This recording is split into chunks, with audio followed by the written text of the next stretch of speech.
یہ ایک بار ہمارا مکالمہ ہوا تھا، خاندانی منصوبہ بندی جو ہے اس کے کوئی اقوام متحدہ سے انہوں نے بلائے ہوئے تھے لیڈر، یہ جنگ اخبار والوں نے، ڈاکٹر سرفراز نعیمی صاحب اور میں، ہم اسلامی موقف پیش کرنے کے لیے موجود تھے۔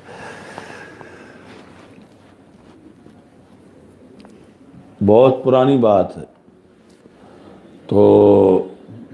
اب انہوں نے اس میں وہ عورتیں بھی بٹھا دیں جو بڑی اس پر اسپیشلسٹ تھیں مناظرہ کرنے میں۔ تو ہمارے لیے یعنی وہ ڈبل مسئلہ تھا کہ اوپر دیکھ نہیں سکتے تھے، اور ان کے کچھ مرد ڈائریکٹر تھے، کچھ دوسرے تھے، اور جواب بھی دینا تھا ان کا کہ انہوں نے یہ کہا تھا کہ ہم نے یہ اقوام متحدہ میں اتنے ملکوں کی کانفرنس ہوئی تھی، وہاں ہمارے دلائل کا کوئی جواب نہیں دے سکا۔ تو اس بنیاد پر ڈاکٹر سرفراز صاحب نے مجھے کہا کہ ہم اس میں شرکت کریں۔ اگرچہ بیٹھا ہمیں جدا بٹھایا انہوں نے، مگر اخبار میں جب چھاپا تو ان کی تصویریں ہماری تصویروں کے ساتھ انہوں نے لگا کے تو وہ بڑا دلچسپ مکالمہ ہوا تھا۔ یعنی ہمارا چونکہ موقف تھا کہ یہ خاندانی منصوبہ بندی جائز نہیں، تو ان کے سارے دلائل تھے کہ یہ حق ہے عورت کا کہ وہ ایک کہنے لگی کہ وہ اپنا علاج کرانا چاہتی ہے، تو آپ کیوں اس کو علاج کی اجازت نہیں دیتے؟ یہ یعنی بڑا معقول ان کا پوائنٹ انہوں نے بنایا ہوا تھا کہ ہر کوئی کسی کو علاج کی اجازت ہے، تو ایک عورت کچھ بچے جنم دینے کے بعد اپنا علاج کروانا چاہتی ہے کہ آگے اس کے ہاں بچے نہ ہوں، تو آپ مولوی لوگ کیوں اس کے خلاف ہیں؟ اس بیچاری کو علاج کروانے دیں۔ تو میں نے کہا کہ علاج تو بیماری کا کرایا جاتا ہے، اور بچے جنم دینا عورت کی بیماری نہیں، عورت کی شان ہے کہ رسول اکرم صلی اللہ علیہ وسلم نے فرمایا کہ جب تناکح الولود، کہ جو عورت زیادہ بچے جنم دیتی ہو اس سے تم شادی کرو، تناکح الولود والودود، دیگر دلائل کے ہمراہ میں نے اس چیز کو بھی بیان کیا۔ تو ساتھ میں نے کہا کہ یہ جو انسان ہے اس کے اعضاء ان کا یہ مالک نہیں ہے۔ مثلا کوئی بندہ کہے کہ میں ٹوکری اٹھا اٹھا کے تھک گیا ہوں، ان ہاتھوں سے کسی چلا چلا کے تھک گیا ہوں، تو میرا ایک ہاتھ کاٹ دو، چونکہ میں ان سے کام کر کر کے تھک گیا ہوں۔ تو اب کیا آپ لوگ اجازت دیں گے کہ وہ کٹوا لے؟ تو کہتی ہے نہیں۔ تو میں نے کہ اس طرح یعنی جو تم دلیل پیش کری کہ وہ بچے جنم دے دے کے تھک گئی ہے، تو اب جو ہے وہ آگے اس کو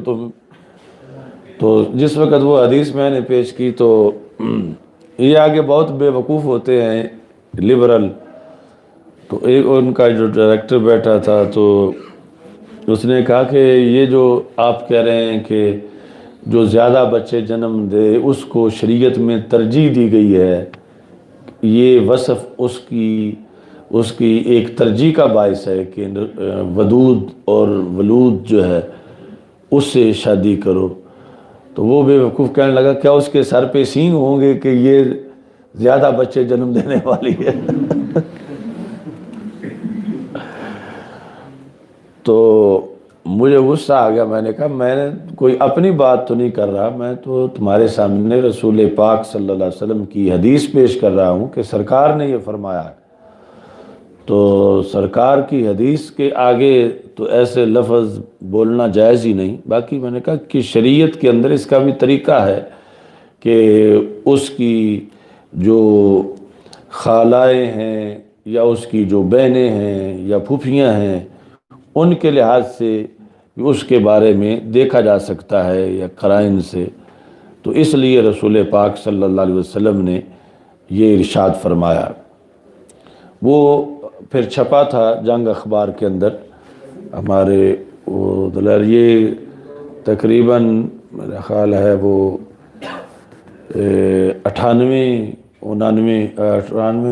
99 کی بات ہے، یہ سن 2000 سے پہلے کی۔ اچھا جی،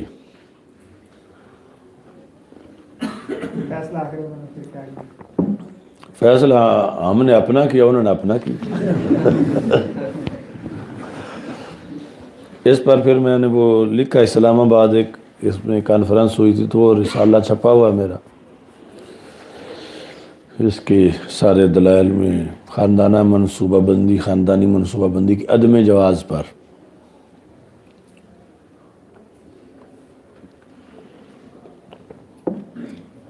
جو اس میں یہ موقف اختیار کیا تھا کہ وقفہ جو ہے وہ تو شرعی طور پر درست ہے، مگر عورت ایسا اپنا علاج کرا لے کہ جس کے بعد وہ بانجھ ہو جائے اور اس میں یہ صلاحیت ہی نہ رہے، تو یہ اللہ کے نظام سے ٹکراؤ اور تصادم ہے، اور شریعت میں یہ جائز نہیں ہے۔ اچھا جی،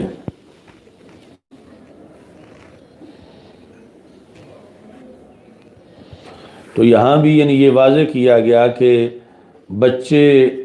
جنم دینا خاتون کا اور دوسری طرف کسی مشین کا کوئی کام کرنا، اس میں زمین و آسمان کا فرق ہے، اور اس خاتون اسلامی پر یہ لفظ بولنا صحیح نہیں، کیونکہ مشین کو اپنی پروڈکشن کا کوئی فائدہ نہیں ہے، اور یہاں جو ہے اتنا بڑا فائدہ ہے کہ امریکہ جیسی کروڑوں حکومتیں بھی جنت کا 1 انچ ایریا بھی نہیں خرید سکتی، اور یہ اپنے بچوں کی وجہ سے جنت کی حقدار بن جاتی ہے۔